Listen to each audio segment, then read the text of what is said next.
Time to ditch that gold. Or is it? In today's video, we're going to talk about exactly what the title indicates, the value of gold versus platinum, which metal is intrinsically more valuable, which metal makes for a better jewelry purchase, and myself as a precious metals investor, which of these precious metals do I side with all day long? Keep on watching for more. If you're new to this channel, welcome. My name is Pamela.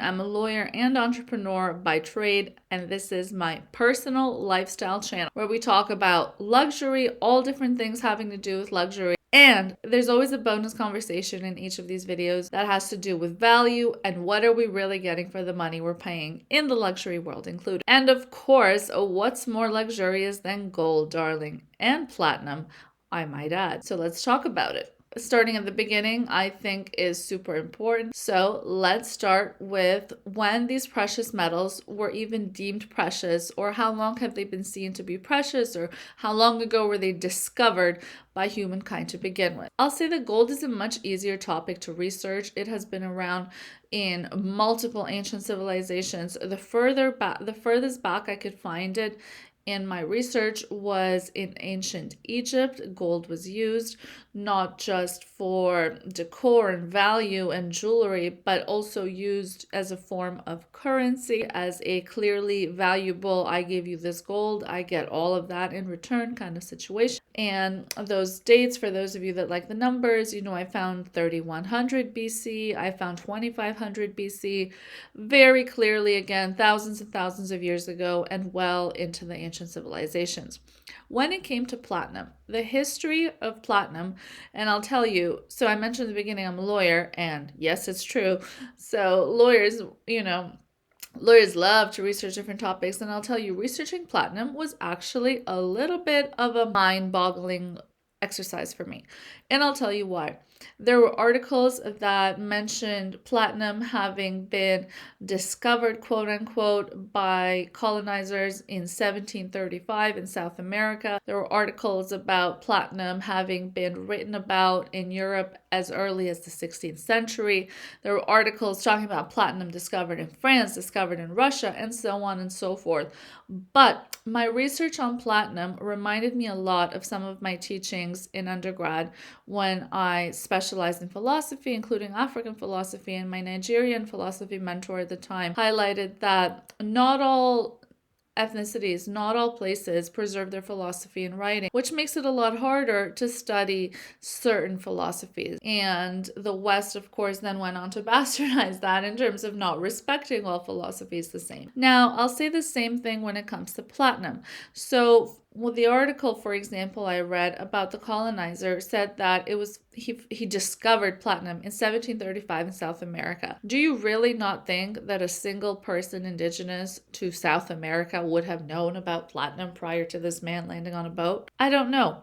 So I suspect they would have. That's something that made the platinum research really difficult, but nonetheless, I'm here to present you with my findings so you don't have to do the research I did. When it comes to fast forwarding to today, platinum usage does seem to be going up over the years, like consistently going up.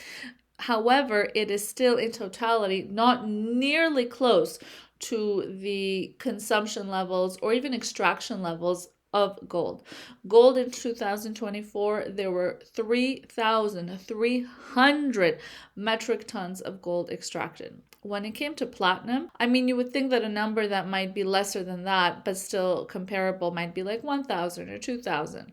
It was 170 metric tons of platinum. That to me raises flags, and we'll talk about this at the end from the investment perspective, because if there was so much demand for it, you bet those machines would be busting out more metric tons of platinum than 170. Another fact that is sort of a fun fact when it comes to platinum is that gram per gram, platinum sells for much less than gold. I'm filming this video in Canada right now. I'll post up here photos of where I usually buy my gold bars, silver bars, things like that. And you will see that platinum starts at 1,000 something per ounce and gold starts at 4,000 something Canadian per ounce. So the difference in price today is massive, just like the extraction point was massive, okay? However, if you have shopped around for the ladies or the guys, if you've gone around looking for engagement rings, things like that, you will have noticed that platinum jewelry sells for more than gold jewelry. Why is that? Is the industry pulling one over our eyes? Again, side note, I'll tell you as a lawyer that's had many jewelers as my clients over the years, the industry is definitely pulling one over our eyes. But when it comes to the specific reason that platinum jewelry sells for more, it doesn't just have to do with the markups applied by the retailers. Platinum sells for more than gold when it's converted to jewelry because a lot more platinum is required to create the same exact ring that would be otherwise crafted in gold. So because so much more material is required, the overall product, of course, ends up costing more on the platinum side. Another fun fact about platinum is that it is a precious metal that, while widely known in the jewelry world, of course, is something that has a little bit of an industrial tint to it. There are a lot of industrial uses for platinum in the world today. And that, while it's a fun fact overall, is actually something that works against it, in my opinion, as an investor. Platinum, from a consumer perspective, in terms of buying that piece of jewelry and putting it on your finger, is a more durable metal than gold. I remember when I first became a lawyer, well, not first, a little bit after first becoming a lawyer, paying off some of those student loans and having some money to spare, I would go around shopping for gold. Pure platinum is incredibly more durable than pure gold. 24 karat gold, jewelers hate to use it because it's going to bend, it's going to mark, it's going to scratch, all of that. And even gold that has been strengthened with other metals. So that would be the reason that the gold is a lower carat of gold, by the way. That's one of the main reasons. So let's say 14, 18 karat gold. I asked my jewelers back when I was starting, like, hey, this is a beautiful ring. How long do you think it'll last if I wear it every day? He was like, 5 years. 5 years! A platinum ring is going to last you for life. So that's another fun way of thinking about it in terms of you being a consumer, not an investor, that the price tag is more expensive, yes, but you're not going to have to replace it or repair it or redo it like you would with gold. Like that platinum ring on your finger is a ring for life. Nonetheless, this is an investment series. I am an investor in precious metals myself. So let's talk about that angle of it. Let's put all of our thoughts together. Again, from a consumer perspective, all that shines is beautiful, or almost all that shines is beautiful. I am a jewelry fanatic, so it's hard to speak negatively of any of the metals from, again, the consumer, put it on my hand, put it on my neck kind of perspective. From an investment perspective, I'm going to walk you through my thinking. First of all, let me just give away the whole plot. I can tell you that despite investing and purchasing gold bars and silver bars for years, and yes, they are stored off-site, and no, there's nothing in my homes, I have never, ever convinced myself to purchase platinum. Why? First of all, I get nervous when I see that platinum is being extracted so much less than gold. If it really was like this incredible wonder of the world kind of thing, the market would respond to it in kind. The market is the best tester, the best teller of ideas, products, services, all of them. The market, I feel, would have responded a little bit better to platinum.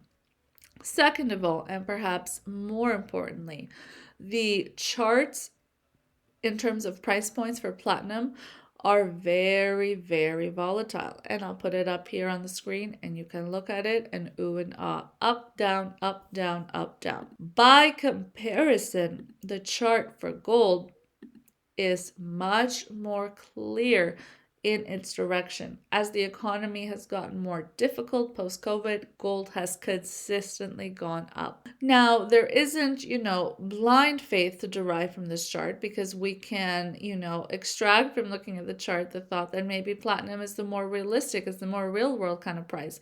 That's a devil's advocate kind of argument. Whereas with gold going up, up, up, well, nothing goes up forever. So perhaps gold is not sustainable in the way it goes up. Again, we're talking about macro patterns though when investing, and I should clarify clearly I'm talking about long-term investing. And in those macro patterns, it is the gold I find comfort in. One other, little niche piece of FYI for me. So I didn't come from a whole lot of, bling bling by way of my background. I actually came from very little. It's one thing to tell people I'm a lawyer today. Yes, people see the success. It's another thing for people closer to me and in my circles to know that I'm the first lawyer I ever knew. That's the kind of background I come from. And from that perspective, I always have backup plans in case the world or the economy or things like that get tough. And it makes me very nervous that platinum actually is a lot more industrial focused than gold. Because in a worst case scenario kind of thing, you have to sell your contents to feed your family kind of world. That makes platinum a much more difficult resale product for me. And it also makes it so much more likely that the individual I could try to sell platinum to in exchange for money is going to tell me the same story. Pam, I have to, resell this again to the people that actually want it. I'm going to get cut on that, so I have to pass that cut on to you. Platinum being a much more difficult resale item at the boots on the ground level makes it a turn off metal for me, in addition to, again, what is, so that story is maybe a bit of an anecdote, a bit of a more emotionally driven story, but again, the logic of the graphs supports it as well. So for all these reasons, as an investor, I don't invest in platinum as a precious metal. And I don't know if I ever will. Thank you for watching. How's that about a luxury topic with a bent of value to it? Let me know what your thoughts were on this video. Do you own platinum jewelry for its beauty? Have you invested in platinum by way of precious metals investment, or have you ever thought to do so? Whatever your thoughts are watching this video, I'd love to hear them down below. It's literally the best part of being on YouTube, is speaking to other human beings on this planet and connecting about the different topics that we all love to talk about.